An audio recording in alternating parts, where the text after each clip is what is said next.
You.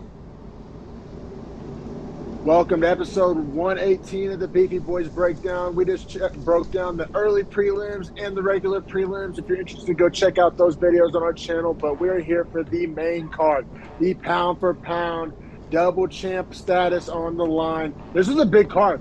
I mean, they were, I don't know what the numbers are exactly yet, but like they were saying it was supposed to do Conor numbers. I mean, it's not often you get a champ versus champ and two respected champs too, because like when Izzy fought Blachowicz, even though Blachowicz won, nobody really considered Blachowicz like an elite champ.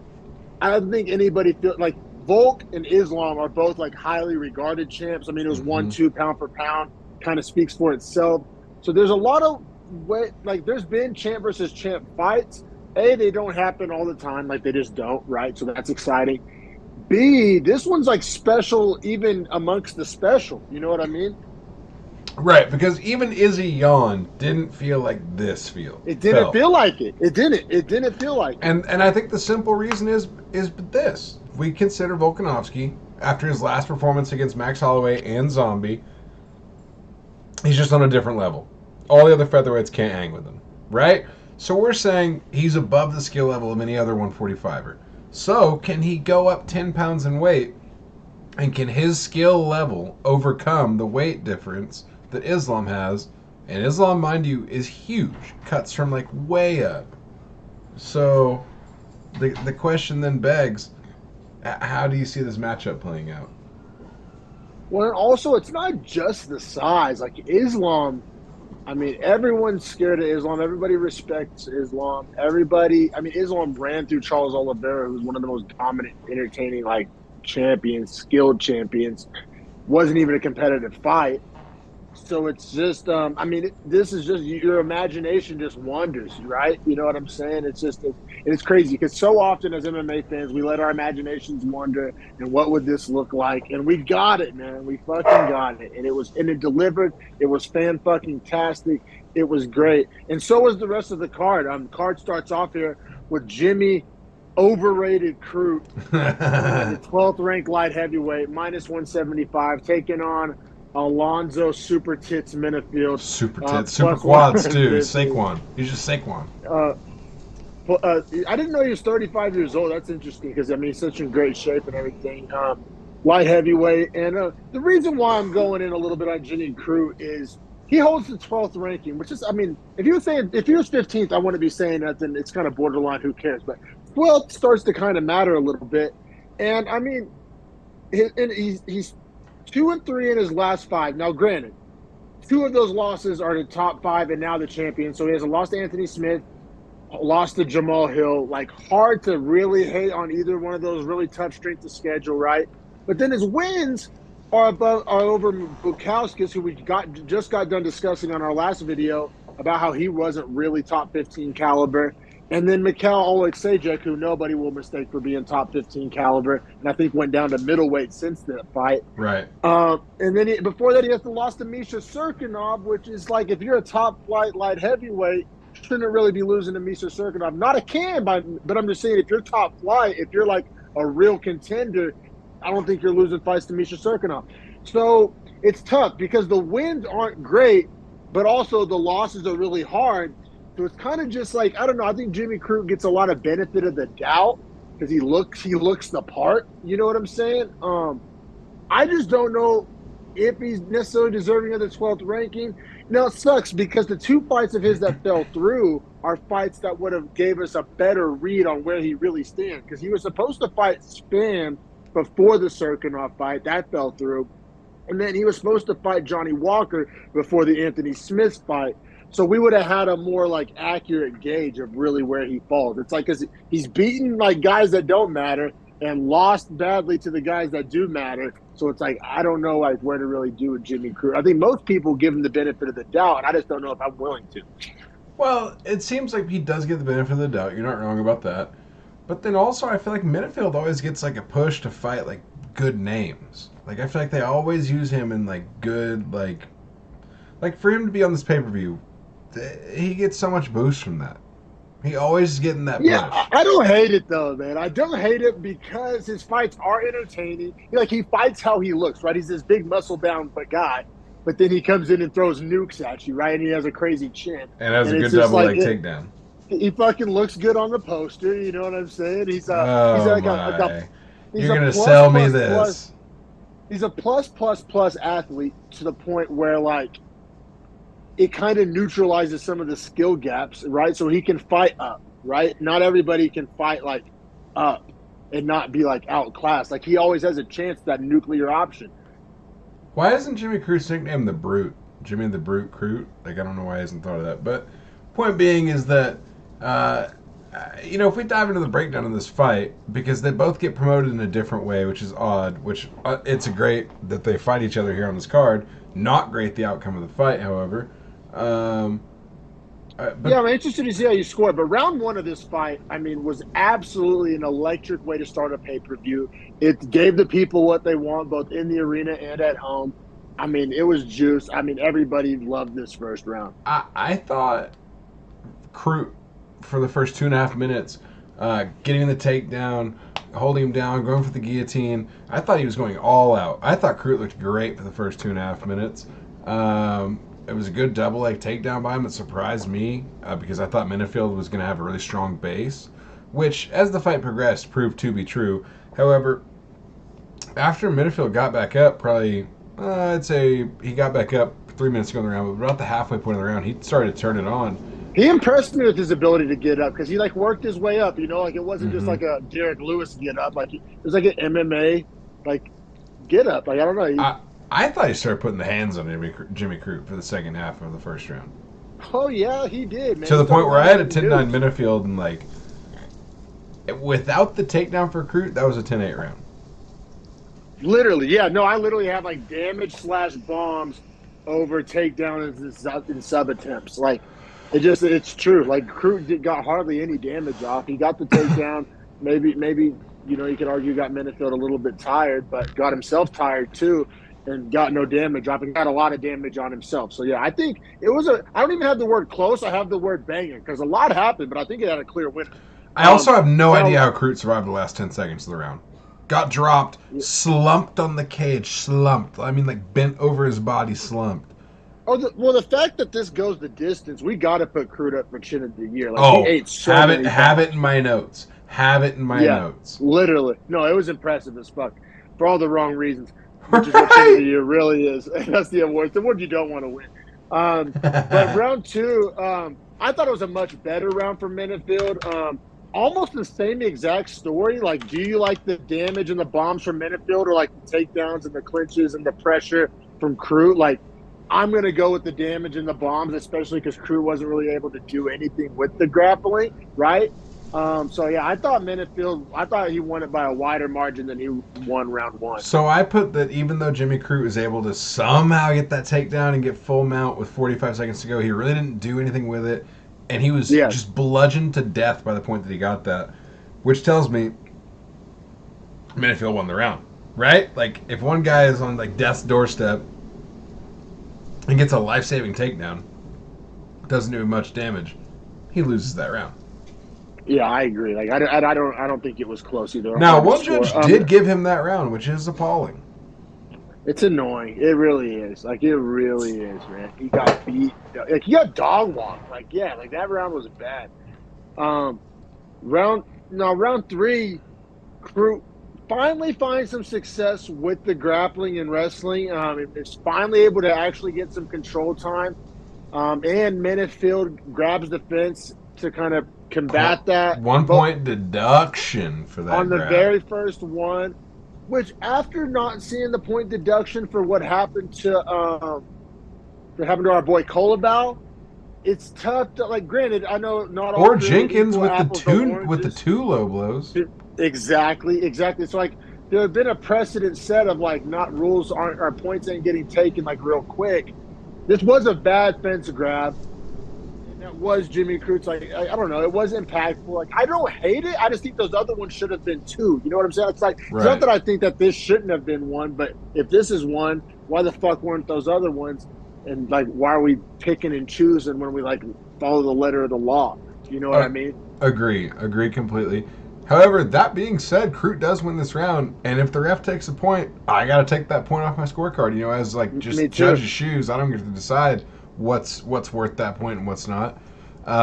So that being said, we both agreed with the draw. 28-28, having a draw, fucked my parlays so bad. I had this fight on like a split hedge where like if either guy won, essentially I was like locked in on the other sides. Because this fight was plus 150, minus 175. But the draws scratch from parlay, so it doesn't really fuck it, but it does like lower your winning. No. DQ scratch. Draws lose. Draws lose. Draws lose because it's a bettable outcome. Oh shit. Okay, that's tough. That's brutal. And if that's not the case, you should check at the books for your boy. No, there was another loss on there. There was none that this was the differentiating factor. Oh, it's Josh Emmett. Yes, it's bullshit. Josh Emmett. That tanked everything. We had a lot riding on Emmett. But yeah, so like I agree with the draw. Usually after a draw, it's like an anticlimactic feeling where I'm like, but I mean, I don't think there was any other way to score it but a draw. Yeah, honestly, after the point gets taken, yeah. However, the one judge that did have the second round for Crute obviously doesn't have the draw. Which is lame. There's no way Crute won that second round. Like, Crute got dog walked. So in a way, but also, you know, the strike numbers on this fight were 70-17. Menifield over Crute. That's insane. I mean, if I just told you that, like, not a single one of those was a jab, dude. Those were all nukes. I will say, I thought Menifield won this fight, just flat out. You know what I mean? I mean, he got fucking, you know, Ahmad Bradbury with the penalty. Oh, I see the fight that screws me, and it's the next fight up. I just checked the parlays. Yep. Oh yeah. So we got a draw in our hands, but it was a banger of a fight, and like I said, it doesn't really leave me with a bad taste in my mouth. I do think Menifield is like close to the top 15, as he proved there. He's floated around it for a long time. I think he's that guy that's going to gatekeep 15 and out. And because he's 35, so yeah, exactly. You know, if it ain't 2 more years in the UFC, 3 more years in the UFC, he's probably done. I think that's a perfect spot for him. Is just let's test these guys that think they deserve to be there. Honestly, that sucks, but it's true. All right, man. Up next, we got our heavyweights. It was the first heavyweight fight on the whole card, I believe. The only heavyweight fight on the whole card. And we got Parker Porky Porter, 37 years old, plus 105, taking on Justin Taffa, minus 125.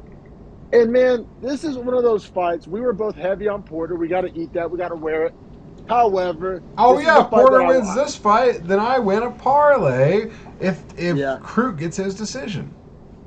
And this is one of those ones where, on paper, everything told you Porter. But Taffa just has that kind of nuclear option, and we all know it going in, right? It's like we both loved the Porter bet. We both put our money where our mouth was, but neither one of us was shocked when Taffa lands a nuke 1 minute and 6 seconds in and the fight's over. Like, it came a little faster than I thought it would. You were surprised. I don't know. As somebody who was very confident in Porter, I knew the whole time that this was always on the table. I thought he'd survive a little longer, is what I mean. For me to have put money in any sense on Parker Porter, I in my mind's eye, I think he can at least dodge that output for at least 3.5 minutes. Well, that's what I was counting on, but I also knew if Taffa was going to win, it was going to be probably in the first 3 minutes. You know what I'm saying? That's what I'm saying. Yeah. And one of my parlays to hedge, I did take Taffa as well. I really tried to balance my parlays out with a couple hinges. We literally... And my hinges failed me, dude. And I even had a safety. I even had a safety straight on one guy where I put enough on one guy that if he won, I covered all my bets. I know.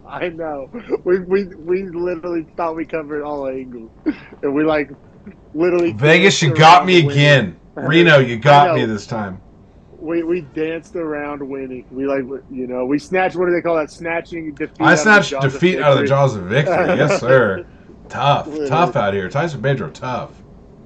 But yeah, really getting back to this Taffa Porter fight, it was kind of looking how you'd expect it to look. Taffa throwing big bombs. Oh, dude, huge left-hand counter comes from Taffa on a Porter bomb is the problem. I didn't see Taffa Yeah. landing the counter. I saw him landing the lead off.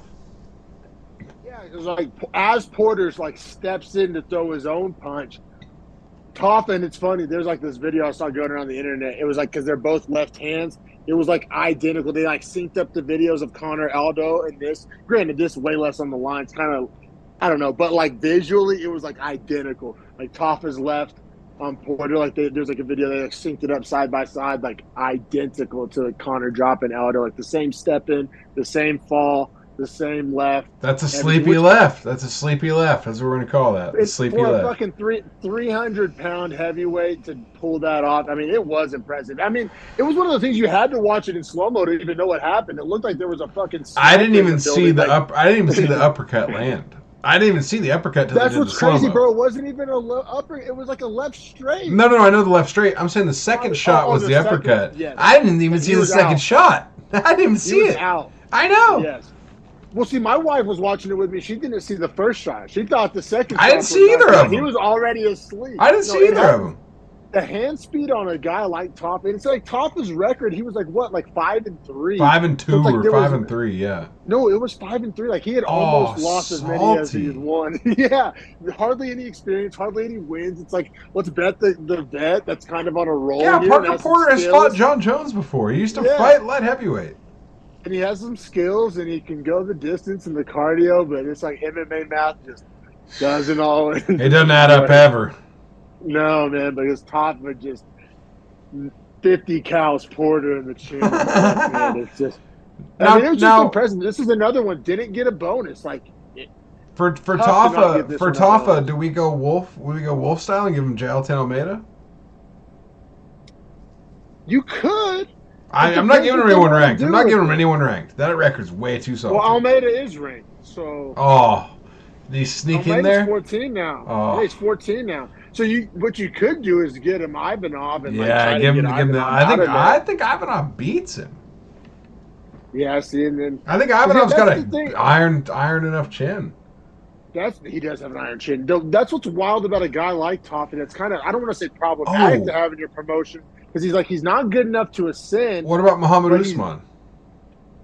That'd be fun. That'd be a lot of fun. Because did you see that Zach Palger went down to light heavyweight? And he's like the co-main next week, right? Or yeah, against Jamal Pope. Or this week. Against Jamal Pope. Yeah, that's random.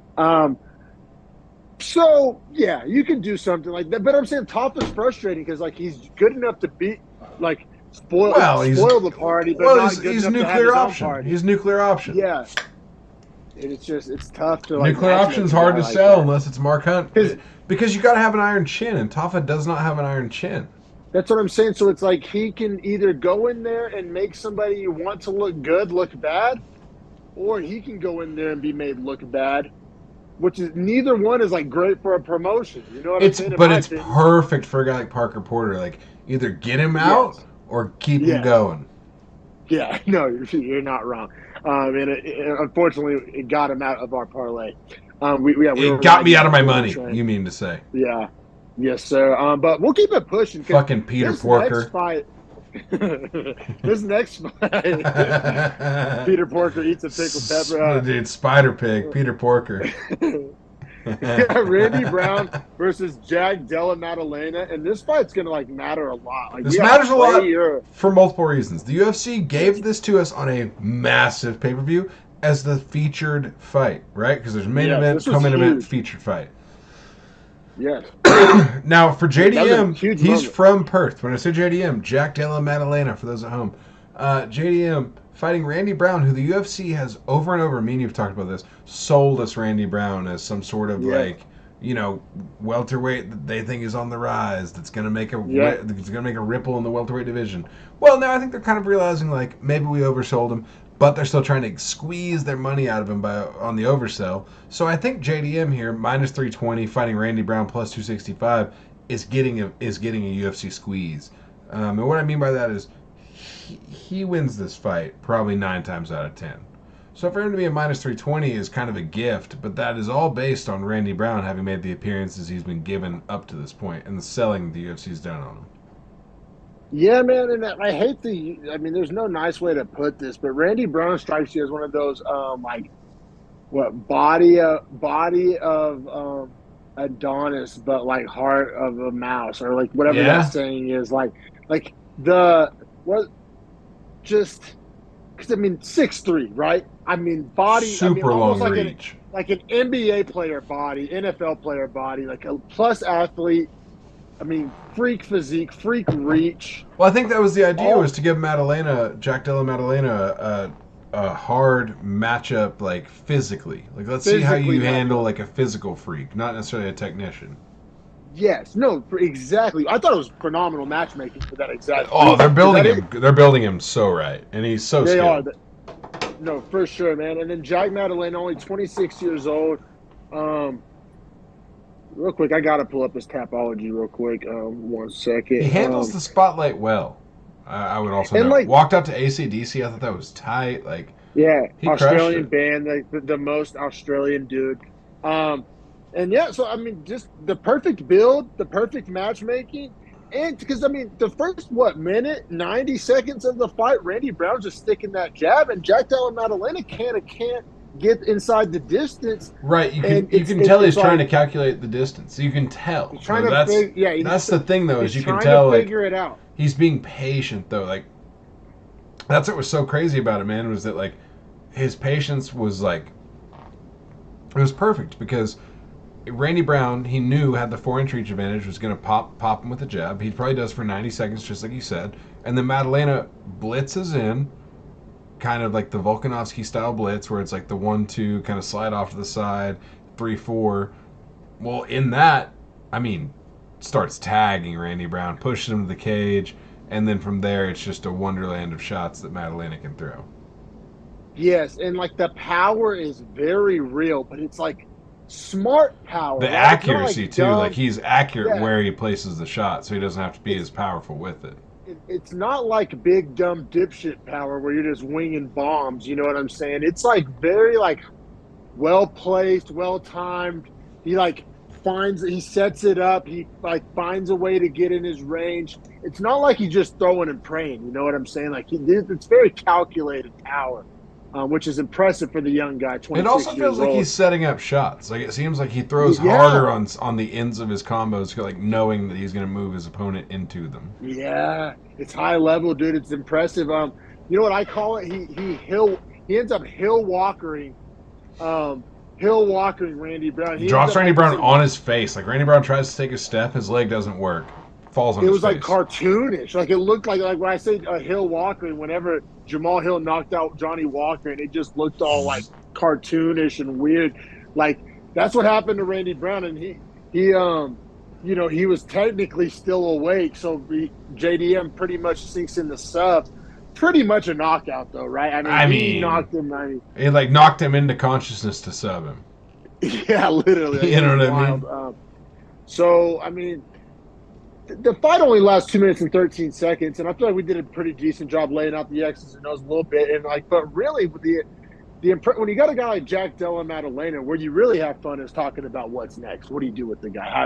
What is this? That's where the fun really Definitely what's begins. next, and I just have to give praise again to his fight IQ, to just know to wait on the edge, bait out the jab, get Randy Brown comfortable, then blitz in and take your opportunity right there. Like, he knew that his opportunities would come on the inside blitzes, and as soon as he had his first one, he succeeded. It was really impressive. Couldn't agree more. It was super impressive. Like it took him literally a couple seconds to figure out Randy Brown, and then he just steamrolled right through him. Hey, time. I just want to put it out there, Maddalena. When new rankings are out, it's Tuesday. He's number 14. Yes, he is 14. That's super dope. Also, he kind of fumbled the call out in the cage, but then when he went on Ariel or on Twitter or something and called out Luque, which I love. That makes a lot of sense. Oh, we going Sizzler and beat Luque. Yeah, because I mean, and Luque's the guy that launches you, right? Like launch Jeff Neal, launch Bilal Muhammad. Like if you want to be like in the conversation at welterweight, you got to beat Luque. It would also allow him to jump Shavkat, jump Masvidal, jump Magny. Right, which I think are all hard matchups in their own right. And I'm not saying Luque is an easy matchup. I think that's also a hard matchup. But if you're going to take a hard matchup, and you could like 14-9 is not a crazy, ludicrous rankings matchup. No, it's not, especially because Masvidal's 11 and he's taking on 5 Gilbert Burns. So you can't talk out of both sides of your neck there and say you can't give Madalena Luque. Right, agreed.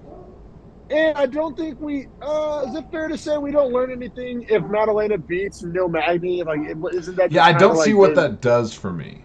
Like, do I just sit here and still say that you? Or I mean, like Shavkat and Neil are gonna fight soon. I could see the loser of that having to then fight Jack Della Maddalena. That's a tough fight, though. That is a tough fight. Also, if you want to talk about like passing tests, I know Chiesa has a fight coming up, but like facing like an actual wrestler like Chiesa, I'm not saying that's what I want. But if there's somebody who's like looking for boxes to be checked, taking on a wrestler like Chiesa might be one. I don't think that's the route to take. I'm just saying that's an option. I also think his own call out's perfect. Like Luque's the guy. Like it's not overstepping his boundaries. Also, I think Sean Brady's having a surgery. He's going to be out a while. That sucks. I saw that online the other day. He got hurt. Sean Brady's hurt at 8. Jeff Neal's booked at 7. Luque's, nobody said his name. He's not on any rumor mill. Nobody's even mentioned Luque's name in forever. So why not? And then Shavkat's got to fight. Masvidal's got to fight. Magny, who cares? And Chiesa has a fight. So I think Maddalena read the room. I think he made the right call out. I think it makes all the sense. Yeah, Luque is a smart call out. But man, I say we keep it pushing because we do have 2 titles on the line here. Funny enough, one's an interim for the same guy that will be fighting in the main event. But that's going to be the featherweight interim title.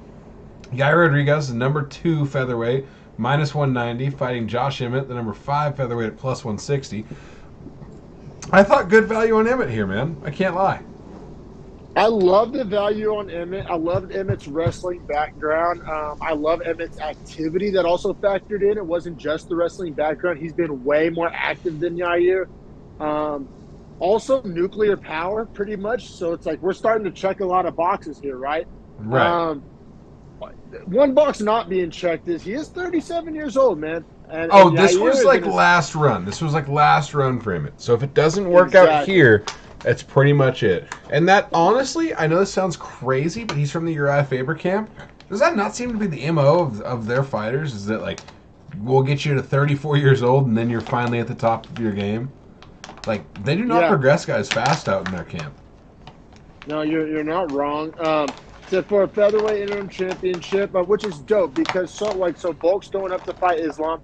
And one of the reasons Dana's talked about it before is that he doesn't like the double champ business is because it kind of holds up one division, right? Right. So this it kills 2 birds with 1 stone. It's the co-main event. It's a banger of a fight, and it solves the problem night of what happens to Volk's division since he decided to go up. Who gets to command it while he's gone if he is to win? So I love the matchmaking. I love the card placement. I love the division kind of problem solving there. I love everything about it. That being said, round 1 was a heater, man. It was a real fun round. It was one of those rounds where the first half of the round looked exactly how you thought it would look if you thought Yair was going to have success. Diversified striking, distance control, movement. Crazy kicks. And then Emmett landing bombs was the story of the second round. In tight, overhand rights. The body kicks were still landing for Yair throughout the round, but Emmett was landing massive headshots.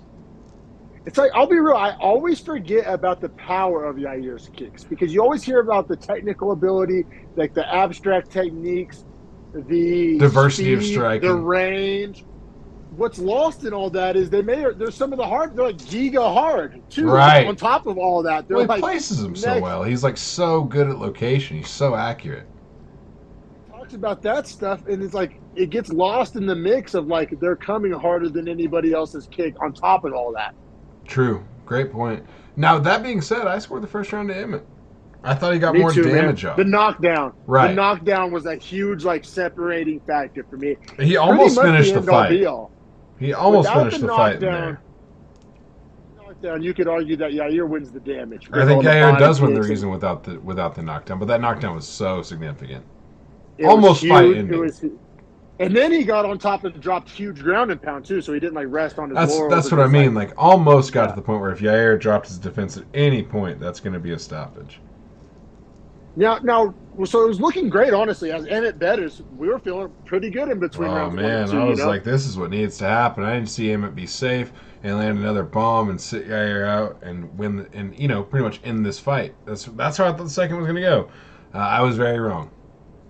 Yeah, round 2, man. Credit to Yair's like mental clarity, focus, just almost like Game an NFL plan, quarterback. corner. But like almost like because he didn't have the best first round, so like an NFL quarterback, you throw a pick and then you come back and just kind of erase your memory, clear mind. Like that's what Yair reminded me of. Like, and then attacked slightly differently too, like just modified just slightly enough on his like entries and things like that, where like was able to find success without the damage. Yeah, because round 2, it lasts 4 minutes and 19 seconds, so we get almost a whole round, and Yair was winning that whole round. Like Emmett, all the success that Emmett had in round 1, the end of round 1, he was unable to duplicate. Like really, round 2 was all Yair. It ends up being a finish, but Emmett's lucky and unlucky that he has a granite chin. Lucky in the sense that he survives this long in the second round. Unlucky in the sense that he takes that much damage to get submitted. Yeah, and then so I forget because Yair ends up winning this by classic triangle, from his back, which is interesting. How did Emmett get on top? Did he get the takedown or what? So he did. So Yair was landing these crazy body kicks, right? Just kind of beating him up. Nice punching combinations. Landed that big elbow that wobbled Emmett. Emmett, right, exactly. Shot in. Yair tried to get the takedown and just kind of got reversed, like on the takedown attempt, and got thrown to his back. But Emmett was still in pretty much butterfly land, and Yair was able to get position on his back and then get Emmett baited into the triangle. Pretty smooth from there. Like the minute Yair hit his back, he essentially had the plan to go triangle. You could tell. Yes, it happened very quick, and a lot of guys try that. Not a lot of guys are able to pull it off, especially against a high-level guy like Emmett. Like impressive. Like very impressive, especially from like the best striker in the division, right? To get a sub off your back and also be the best striker in the division, like that's a handful. That's a tough puzzle to crack.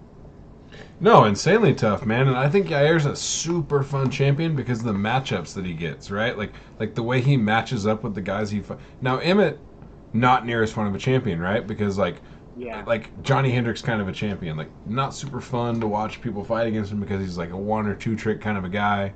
And it's more of an avoidance style strategy. So if anyone that's like super technically skilled, he's gonna lose to them. And also 37. Now Yair, super young, super diverse technically, clearly has good jiu-jitsu and can continue to work on that, and has continued to work on that. So I think Yair's a super fun champion for featherweight. Now that being said, if Volkanovski is to defend his featherweight belt and or his lightweight belt, I don't want to give away the result of that fight, but if he's to defend the featherweight belt, which he obviously doesn't have the line, so he has to defend, I don't think Yair even stands a chance. All respect to Yair, I don't think he stands a chance. It's real easy to say that. I also just got proven wrong by him.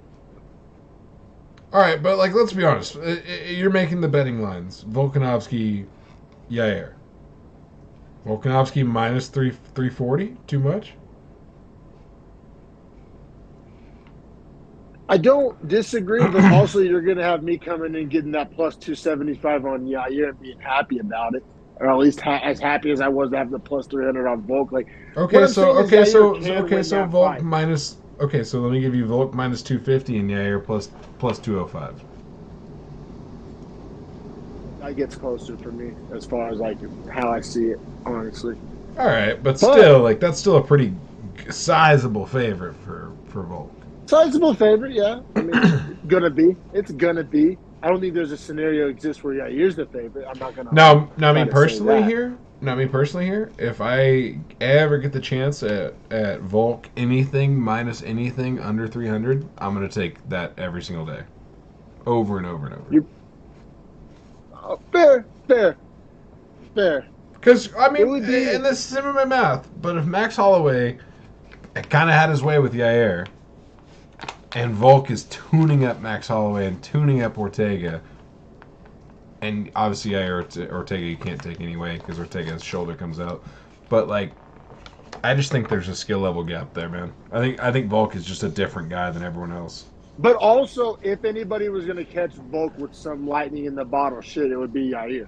That's the only reason why I'm like, I can't really form an argument like with words, like I can't like or paper, you know what I mean, or stats, but I'm just saying if Yair was gonna fucking like, would anybody be shocked if Yair did something wild and crazy? Like, no, that's what Yair does. So it's like, yeah. To be fair, like the wildness, like that element of his skill set, like the unpredictability, that matters, right? And especially in a fight against a guy that perceived to be unbeatable. You kind of have to be unpredictable or way better in a skill set than we ever saw you being, which I think is a good transition here to our main event, right?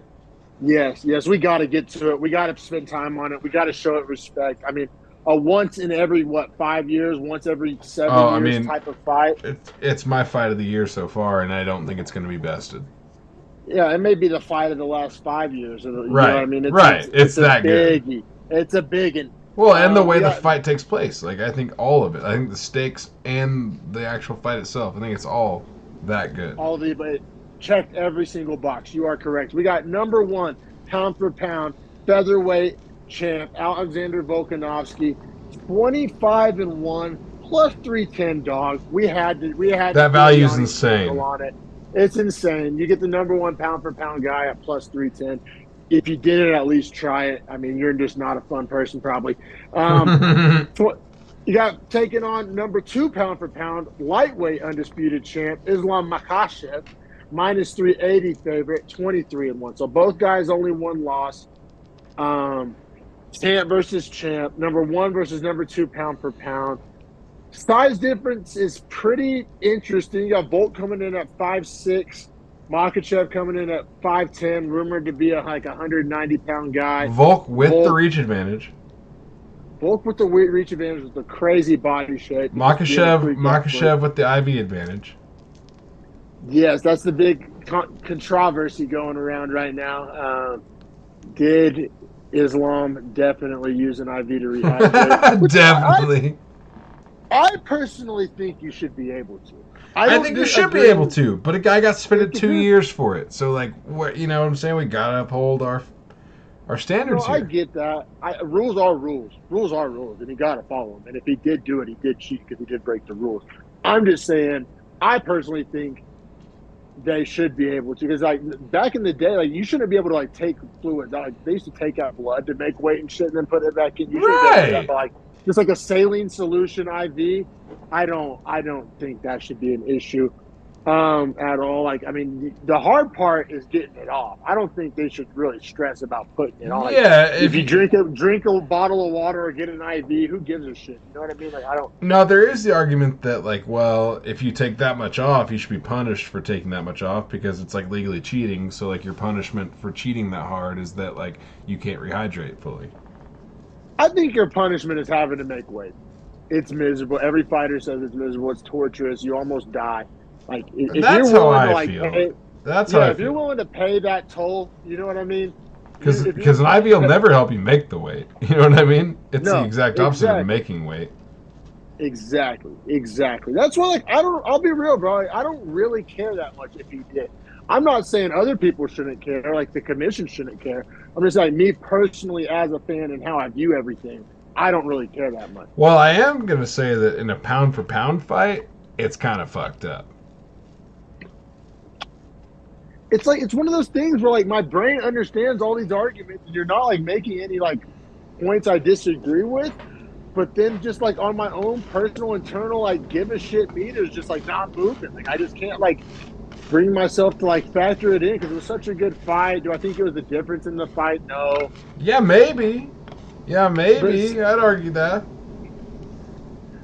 Especially because he was the one gassing. Anyway, let's get to it. Let's fucking get to it. We got an actual fight to talk about. We talked about everything, but it is super important to go round by round. Oh, man, these rounds are insane. Been, like, bitching and moaning and the complaining. debate and on arguing. the scoring of the fight tells you how good of a fight it is, by the way.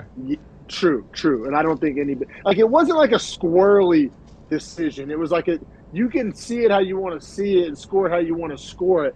But I don't think there was anything like fishy or like blasphemous or like out of line taking place on really anyone's scorecards. Literally. And there's pretty personally, much 3 camps you can be in. I'll make a statement that I don't think is crazy, but I think rounds 1, 4, and 5 are pretty easy to score. I think 1 and 4 are Makhachev and 5 is Volk, and 2 and 3 is where all your controversy comes from. 100% agree. Mirror your take identical. I wonder if we end up with the same scorecard. So yeah, we've made all the introductions. You just said round 1 was easy to score. I think we all thought it was not. Apparently not all, but I thought it was as well. I thought round 1 was 10-9 Makhachev. He got the knockdown. It was kind of a flash knockdown. It may not even have gone down. Didn't get credited as a knockdown. Did not get credited officially. I was watching the fights as a guy who watches fights. I thought it was a knockdown. So I didn't. That hair. All right, wobbled, rocked, whatever. Rocked him. Punched the fucking shit out of Volkanovski. We were all shocked to see. He very shocked. Like drew first blood. Same as Khabib versus McGregor. Whenever Khabib rocked McGregor in their 3rd round of that fight, everyone was like, "Whoa!" The wrestler hit the striker. Yes. So and also proved that Islam wasn't just going to immediately go for the takedown. Right? Like he was. I don't even think he really can The way he fought, man, I don't think takedown was first thing on his ledger. It wasn't. He talked all that shit all week about how I'm going to knock this guy out, I'm going to strike with him. We all thought he was kind of bluffing. I don't think he really was. He kind of put his money where his mouth was, like maybe to the detriment. That being said, yes, but also... I would agree with you until we saw the result of his attempts. But also Volkanovski landed that big left hand to start the round, so... Kind of close, but I think over the duration of the round, he got the flash knockdown / wobble, whatever. He got the takedown. He took Volk's back. Round 1's Makhachev, in my opinion, not very controversial. Controversial. But Volk did have some success. He did have some success. Now, round 2 rounds 2 and 3 are hard to score. Like, even as somebody who's confident in my scorecard, who's confident of the winner of the fight, I will fully admit, and I think you kind of have to, regardless of your views of the rounds or your stances, that rounds 2 and 3 are like murky and kind of hard to score and kind of like you can make an argument either way. I think regardless of how you feel, you got to at least meet in the middle there and agree to that kind of foundation of your argument. Yeah, I would say that 3 definitely leans more one way, and I think 2 also is... I think 2 might be the most 50-50 round of the entire fight. See, I personally, live, had a harder time scoring 3 than 2. So let's get to it, man. How'd you see 2? So I scored round 2 to Volkanovski. Now I know that Makhachev has the takedown and the control time. I thought Volk was getting off way more damage. And I thought that Makhachev threatened nothing and did nothing with his takedowns. And Volkanovski was also able to get back to his feet. Yes, Volk, I have that in my note. Volk got up to his feet very quickly, which was the question we've all been, every pundit has been talking about on every podcast for the past 2 weeks. Will Volk be able to get up once he's taken down? Oh, that wasn't a problem. He was able to get up every time.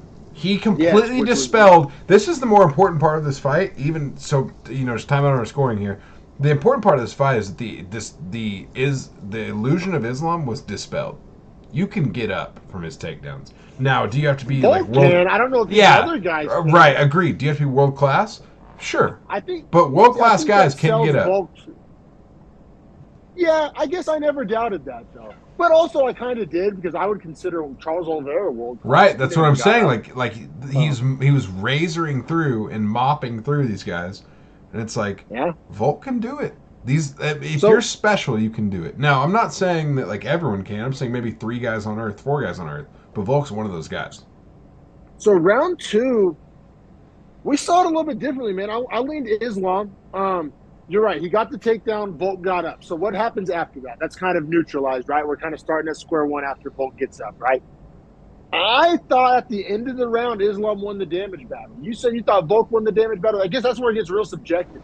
I thought at the end of the round, Islam was getting off on Volk a little bit. I agree with you that Islam won the end. I thought Volk won enough in the first. So I think that's the differentiation, is I valued Volk's maybe I overvalued his ability to get up too, because I know a No, lot like of. as a fan, I valued it. Like I stood up and screamed like I watched a touchdown. But like scorecard wise, I Well, couldn't factor it in as for much. me, it neutralized the score I would give to Islam for his takedown and control, which is usually what I score for him. Yeah, no, it's all no. It was a murky round, and I'm glad we're actually bringing both sides of the coin to the podcast.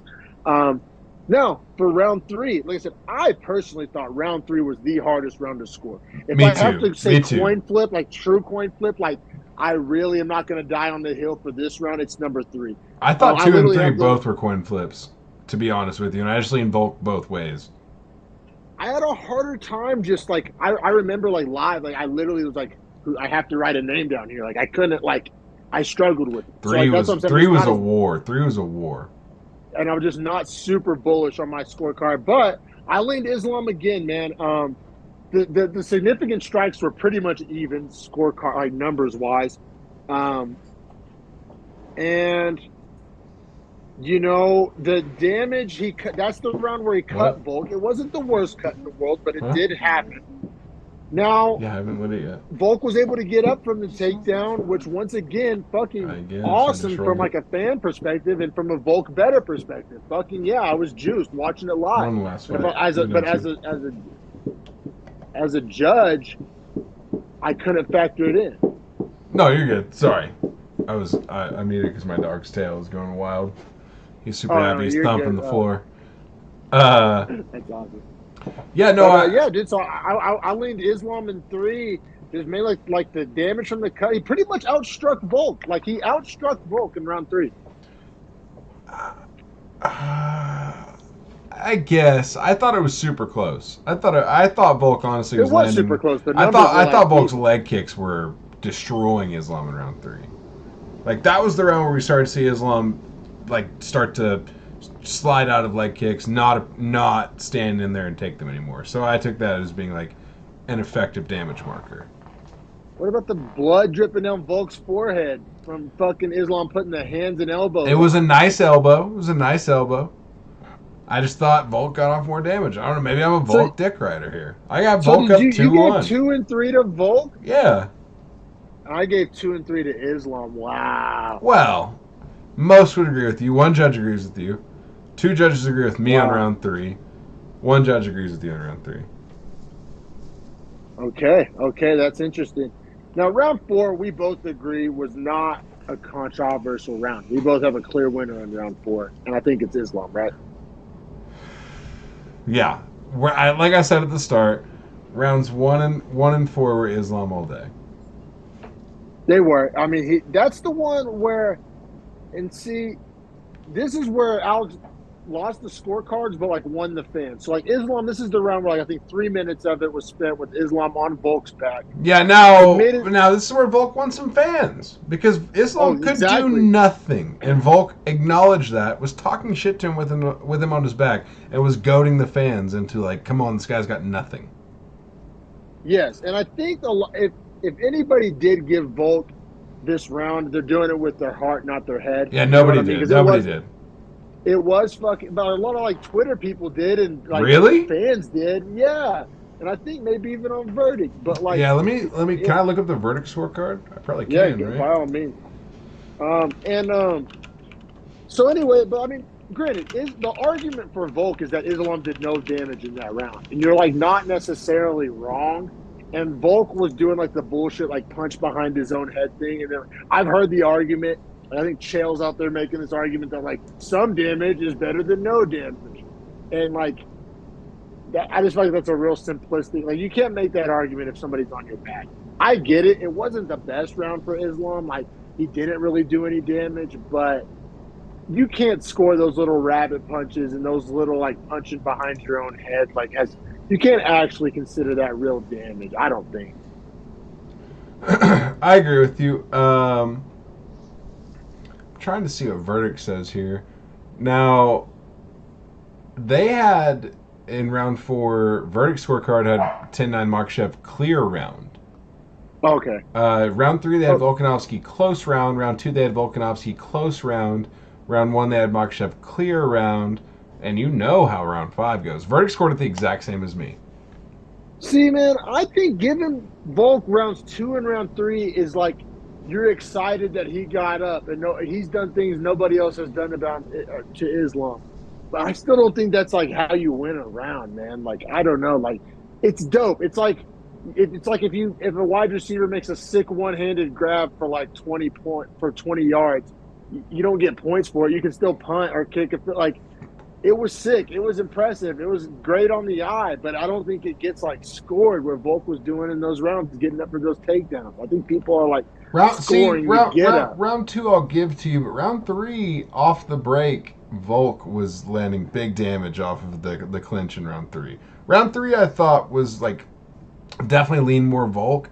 Round 2 was like I didn't know how to score it, so when I said that, in saying that, pretty much Makhachev wins round 2 because I know that I have a slight bias for Volk.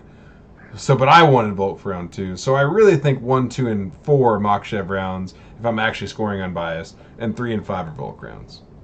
Okay, fair enough. We came to the table. We talked it out.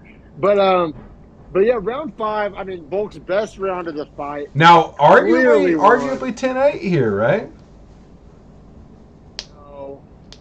Hey, on verdict, they dip under the 9. They dip under the 9 on verdict.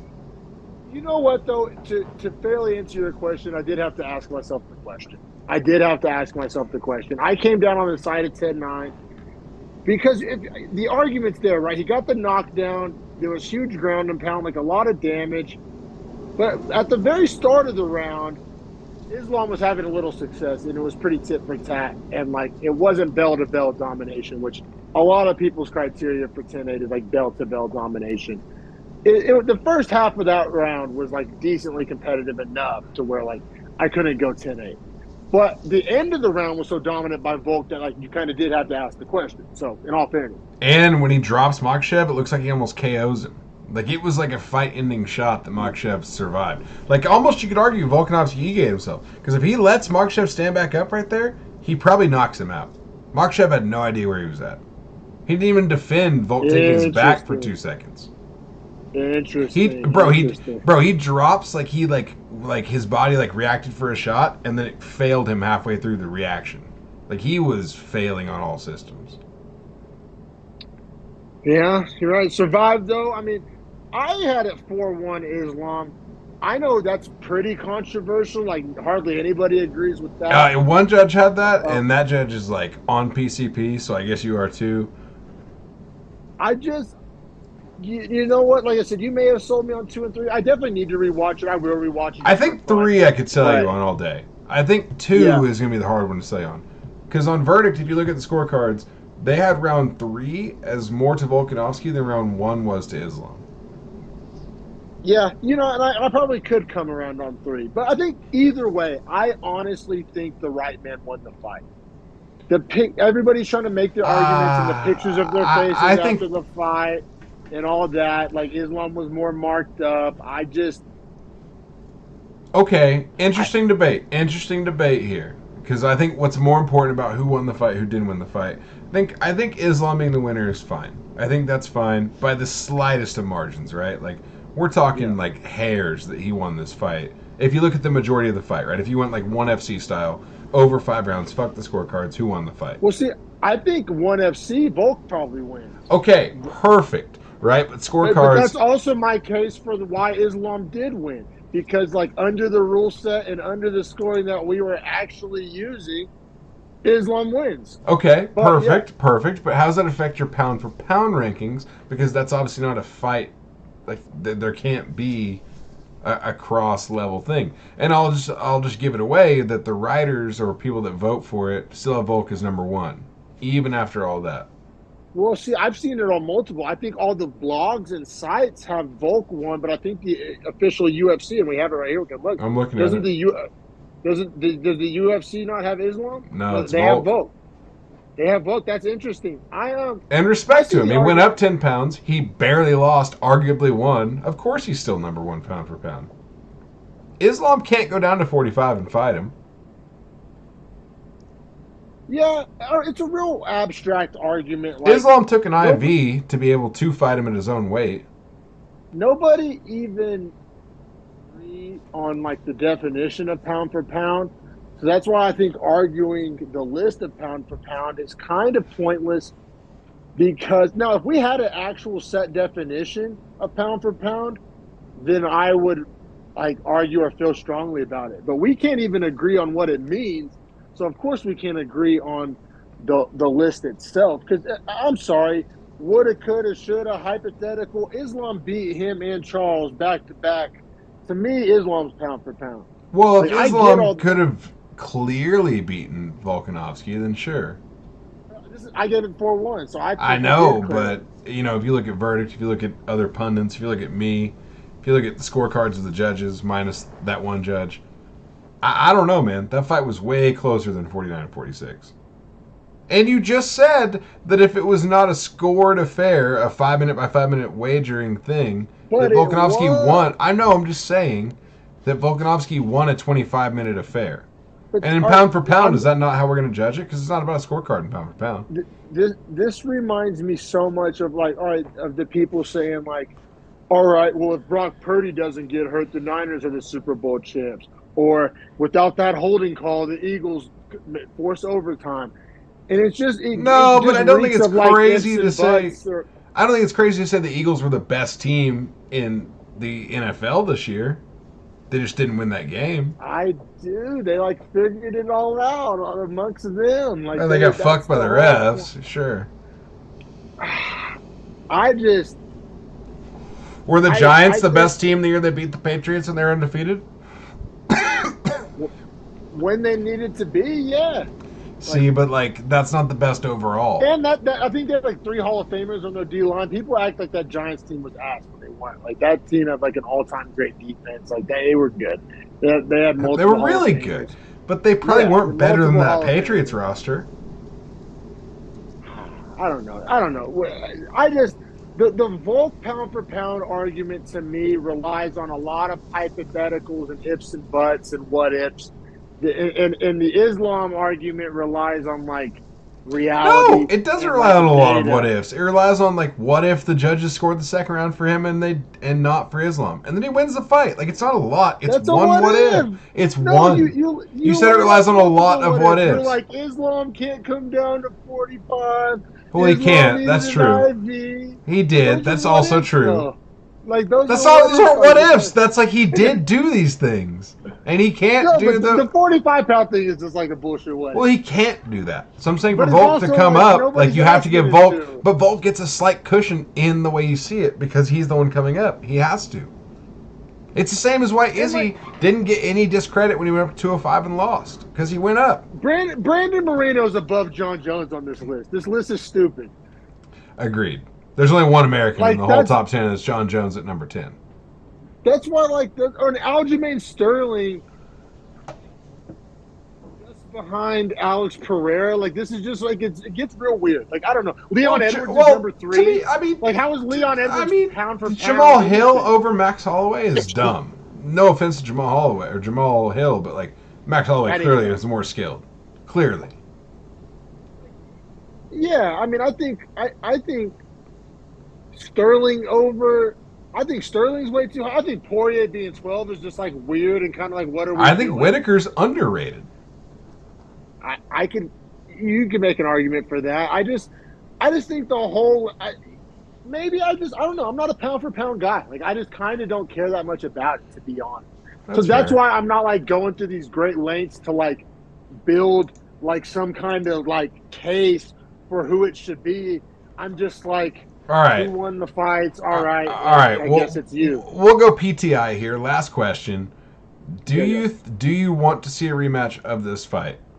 So badly. Yes. Okay, badly. Me too. I'm glad you say that.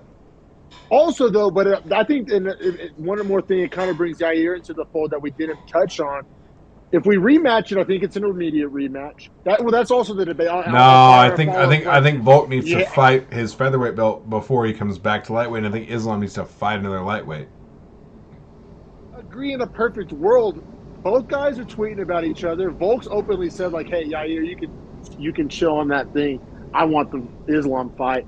I think Volk's going to get what he wants. He openly said he wants that back, more so than he wants to fight Yair. Interesting. So Yair could, like, he may have to, and he'll have to put his money where his mouth is, because in order for that to happen, he'll have to vacate, and then Yair will fight fucking, maybe rematch Ortega or something. Who the fuck cares? But like, or an Arnold Allen or something like that. I don't know, but regardless, I think Volk's gonna have to put his money where his mouth is, because if he really, really, really wants the Islam fight, like it matters that much to him, he's gonna have to vacate the 45-pound belt. Yeah, we'll see. I think for Volk, what's smart is to go beat the fuck out of Yair, because I think he does, and let Islam get weathered down by another 155-pounder. Maybe take some damage against a heavy hitter, like a Poirier or someone like that. And another thing, that's another thing. If we are doing the not immediate rematch, and if it's anybody other than Dariush, I'm going to be like salty. Like, I'm on that side of the fence. And I think Dariush can beat Islam after what we saw. I always sleep on Dariush. I'm just like a perpetual Dariush sleeper. So it's hard for me to imagine that. Also, Islam's striking looked so much like quicker and more accurate than I thought. Islam's striking would be a problem for Dariush. He's a lot of things, but he's not like fast. You know what I'm saying? That's the one thing I thought about too, where I was like, ooh, Dariush might struggle with this speed. That's what I thought the whole time. Everybody's like, but Luke Thomas included. Luke Thomas came out, Dariush is the guy to beat. He's super bullish on it. And I'm just like, I saw something different. I saw Islam being too fast. Because Islam didn't look like outspeed. Yeah, and I don't think Dariush is going to get takedowns. He might be able to force clinch and like 50-50 at the clinch, but he's not going to take him down. The best argument I've seen for Dariush over Islam is that Dariush has unreal power and Islam has a somewhat suspect chin, and maybe he catches that shot. I don't think he's going to out-wrestle him, and I don't think he's going to out-speed him or out-footwork him or teep kick him, or you know what I mean? Just like he doesn't, like, Volkanovski's intangibles are very much different than what Dariush has. And I think Islam's matchup is bad against Volk and good against Dariush. We always hit like a little quick 3-minute little preview of next week's card. Our girl Blanchfield's fighting, stoked on that. I see the opponent switch. It was supposed to be Tyler Santos, and now it's Jessica Andrade. I don't know how to feel. I think Andrade is way worse for her. It's right, but Santos also Shevchenko. Jordan Wright, Zach Pauga, Jamal Pogues, Josh Parisian, Card's ass, William Knight, Marcin Prachnio, and Jim Miller, Alex Hernandez. You got me fucked up. You got me fucked up. Okay? The card's bad. The thumbnail. Card's bad. Card's bad, which sucks. I'm a big Blanchfield fan. Blanche, for some reason, I honestly don't feel strong. I just, for whatever reason, was looking more forward to Blanchfield Santos than I am Blanchfield. Also, I just want to put it out here right now. Me and you, maybe we bet next week. Maybe, I don't know. Maybe Jamal Emmers is going to get tuned up by Hussein Askhabab. I'll take your word for it. Askhabab's Who minus. Who the fuck is that guy? He's a Russian. He's minus 130. He's 23-0. And he's going to beat the shit out of Jamal Emmers. What are the odds on Andrade Santos? You don't get to 23-0 by chance. Andrade, minus 160. Blanchfield, plus 135. I simultaneously love both of those I like numbers. both those numbers. I'm so conflicted, bro. I might have to do a couple of hedge parlays. Hopefully just hit something. I don't know. I'm with you. I think. I'm looking at these odds. Zach Pauga over Jordan Wright. Love it. Even at minus 275. Great parlay builder. I don't know enough about Pogues. Knight Pragnew. That'll actually be a fun fight to watch. That's one of those fights that'll be awesome, but nobody will give a shit about it, including me. I actually like Jim Miller plus 190 over Alex Hernandez. Maybe I'm tweaking. I don't like. That's a huge number on Buena Silva Landsberg. That's a little crazy. I'll take your word on Ashkabov. St. Preux, Felipe Lins. Love me some Lins in that one, even at minus. I might do like a Lins, Pauga. This is a hard card to bet for underdogs. Unless you're going to go Blanchfield. That's the only underdog that you could feel good about. All the rest of them are very suspect, except for... All the rest are very suspect. You think Buena Silva dog walks Landsberg? It seems too big, but not big enough. too big, but I think Buena Silva does, in fact, beat the hell out of her. You think Hernandez beats the hell out of Jim Miller? No, I think that's a very close fight. I'm not there. I think that's a very close See, fight. that's what I'm saying. The plus 190 there on Miller, I don't hate at all. It's nice. I might take that as a straight, low-key, just a $10 straight. Yeah. You know what I mean? Win $19 on a $10 bet. It's not bad. Yeah, maybe, don't hate it, for sure. And then maybe take Hernandez in a parlay just to offset the two.